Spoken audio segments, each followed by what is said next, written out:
زندگی کوئی چانس نہیں ہے جو آپ کو اتفاق سے مل گئی، یہ چاہت ہے جسے تخلیق کیا گیا، آپ کے رب کی چاہت۔ اپنی زندگی کو نا امیدی، مایوسی کے ہاتھوں برباد نہ کریں، خود کو بدلنے کی کوشش کریں۔ اگر آپ نے ایک لمحے کی مردہ دلی کو زندہ دلی میں بدل دیا تو فتح آپ کی ہے۔ مایوسی ایک جنگ ہے اور جیت آپ کی ہونی چاہیے، مایوسی کی نہیں۔ زندگی بڑی یا چھوٹی نہیں ہوتی، یہ ماضی اور حال بھی نہیں ہوتی، یہ کن ہے اور فیکون کی صورت میں ہم دھڑک رہے ہیں۔ زندگی میں کوئی کام کریں یا نہ کریں، لیکن زندگی کو بیکار اور فضول سمجھنے کا کام کبھی نہ کریں۔ خوشی کو کسی بھی چیز سے منسلک نہ کریں، خوشی کو اندر سے محسوس کریں۔ خوشی پیسے میں، کامیابی میں نہیں ملے گی۔ اگر ایسا ہوتا تو دولت مند لوگ سب سے زیادہ خوشباش ہوتے۔ زندگی میں مشکلوں کو موت سے تعبیر نہ کرو۔ تکلیف میں مبتلا بچے کبھی نہیں مسکراتے۔ دکھ اور تکلیف کو مایوسی کی دوا نہ دو، بلکہ اسے اللہ کے قرب کی نشانی سمجھو۔ جب بچہ صحت مند ہوتا ہے نا تو وہ کھیلتا کودتا ہے، بیمار ہوتا ہے تو صرف ماں کی قربت چاہتا ہے۔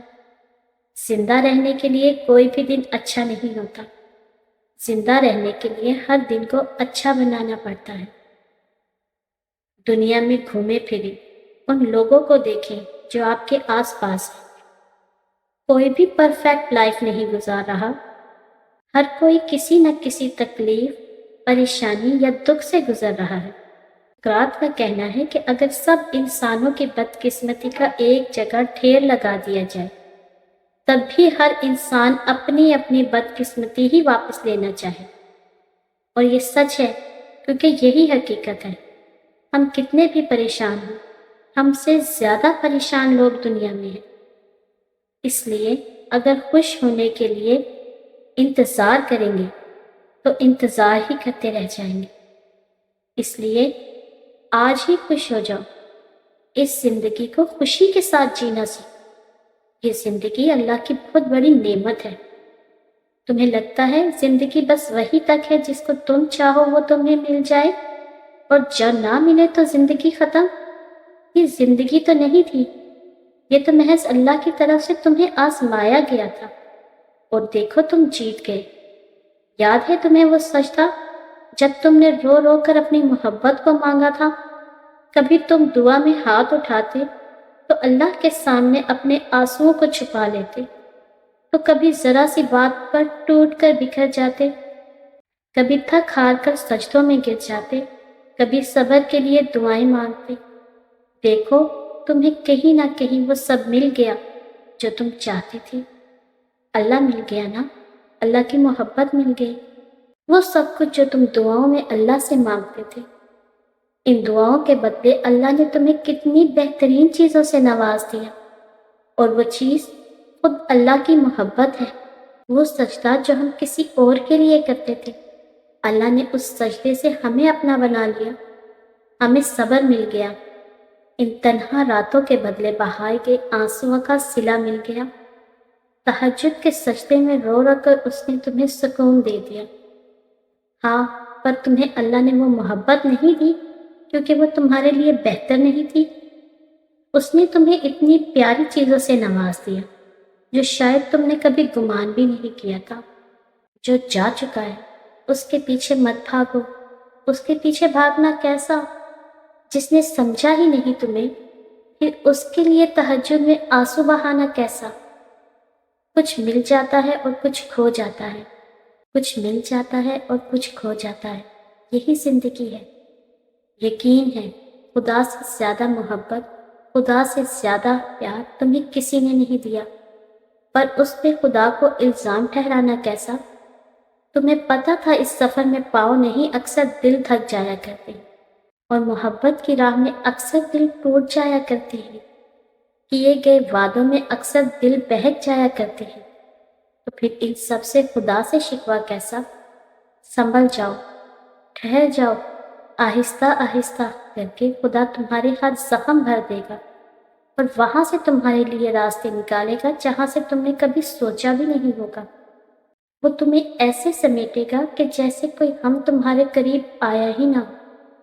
جب اپنا غم کسی سے بیان نہ کر سکو، جب اپنی کیفیت کو خود ہی نہ سمجھ سکو، جب کوشش کر کر کے تھک جاؤ، ذہن کام کرنا چھوڑ دے، آنسوؤں میں کمی نہ آئے، تمام دن ایک جیسے گزرنے لگے، تو خود کو تھکانا چھوڑ دو، سوچو کہ گرداب کو جھٹک دو، اپنا آپ حالات کے حوالے کر دو، اس ایک ذات کے بھروسے پر جو گرنے والوں کو تھام لیتا ہے۔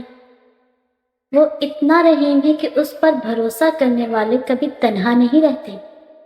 وہ امید دیتا ہے، دلاسے دیتا ہے، اپنے ہونے کا یقین دلاتا ہے، مشکل میں ڈالتا ہے تو خود ہی اس مشکل سے نکلنے کا وسیلہ بھی بن جاتا ہے۔ امتحان لیتا ہے تاکہ صابر بنو، آزمائش میں ڈالتا ہے تاکہ شکر کرو، رلاتا ہے تاکہ صاف دل رہو، چپ بھی کرواتا ہے تاکہ یقین رکھو، ہر جگہ اپنے ساتھ کی یقین دہانی کراتا ہے۔ وہ چنتا انہی کو ہے جن کو وہ خاص کرنا چاہتا ہے۔ پھر غم کس بات کا؟ یہ بات بھی کتنا سکون دیتی ہے کہ ہمیں روتے ہوئے کوئی اور نہیں بلکہ ہمارا اللہ دیکھ رہا ہے، ہمارا خالق دیکھ رہا ہے، ہمارے آنسو خاص ہو رہے ہیں۔ اللہ تعالیٰ ارشاد فرماتے ہیں کہ نہ تو تیرے رب نے تجھے چھوڑا اور وہ نہ تجھ سے بیزار ہو گیا۔ کتنا سکون ملتا ہے نا یہ آیت سن کر۔ تم مطمئن ہو جاؤ کیونکہ اب تمہیں تمہارے صبر کا انعام بہت جلد ملنے والا ہے۔ تمہارے یہ آنسو خوشیوں میں تبدیل ہونے والے ہیں اور آسمان سے تمہارے لیے فیکون کے بوجھ سے اترنے والے ہیں۔ اپنے آنسوؤں کو بے قدر مت جانو کیونکہ یہ آنسو جس کے سامنے تم نے بہائے ہیں وہ بہت قدردان ہے۔ آنسو تو بہت خاص ہوتے ہیں۔ ہم اکثر مسکرا تو کسی بھی بات پر دیتے ہیں مگر آنسو بڑے سنبھال کر رکھتے ہیں۔ لوگوں کے سامنے انہیں بہنے سے روک لیتے ہیں کیونکہ ہر شخص اتنا اہم نہیں ہوتا کہ ہم اسے اپنے آنسو دکھائیں، مگر یہ آنسو ہم اپنے رب کے سامنے نہ تو روکتے ہیں اور نہ روک سکتے ہیں۔ اس کی بارگاہ میں حاضر ہو کر جب اپنا سر ہم اس کے آگے جھکاتے ہیں اور آنسو جو اس کے سامنے بہاتے ہیں تو وہ آنسو بہت قیمتی بن جاتے ہیں۔ ہمارے آنسو انسانوں کے لیے بے زبان ہوتے ہیں مگر ہمارے پروردگار کے آگے یہی آنسو ساری داستان بیان کر دیتے ہیں، کیونکہ جیسے یہ آنسو خاص ہے نا، اس کی محبت بھی اتنی ہی خاص ہے، بے لوث اور بے حد۔